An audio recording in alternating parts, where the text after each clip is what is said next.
Magandang araw sa'yo kapatid. Kung dumaan itong video sa wall mo, panoorin mo ito hanggang dulo. Alam mo ba kapatid, kung sino at saan matatagpuan ang tunay nating kaibigan?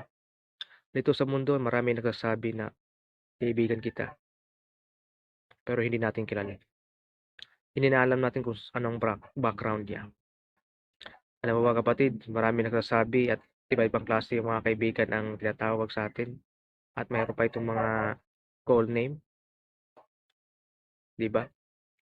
Sa kaibigan naman, mayroon tinatawag na close friend, best friend, stranger friend, friendship, boyfriend o girlfriend ba man yan. Pero alam mo ba kapatid na merong nagsasabi sa teksto sa Biblia, nandiyan na 15:14, ang totoo nating kaibigan at hindi nangiiwan kahit anuman ang ating kalagayan, ang Panginoong Hesus lamang. Kung babasahin natin ito kapatid sa John 15:14, ang totoo nating kaibigan ay hindi nangiiwan kapag sinusunod pa natin ang kanyang mga utos. Yun ang ating Panginoong Hesus. Kahit anong kahirapan o ano bang status ng buhay mo ngayon, basta sinusunod mo lang siya, hindi ka niya iiwan kahit anong klaseng pagsubok na dumating sa iyong buhay. Sa John 15:14 ang sabi doon na, kayo ang aking totoong kaibigan kapag sinusunod ko kapag sinusunod niyo ang aking mga utos. Tamang narinig mo kapatid.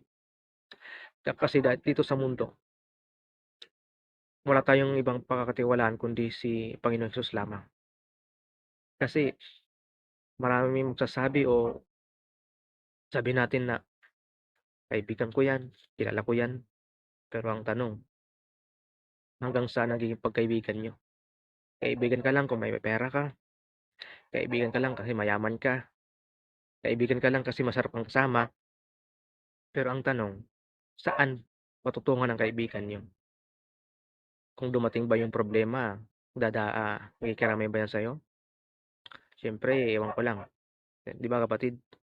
Alam naman natin na dito sa mundo ay kung kaibigan lang ang pag-uusapan, hindi natin alam kung saan ito hahantong. Meron naman nagsasabi na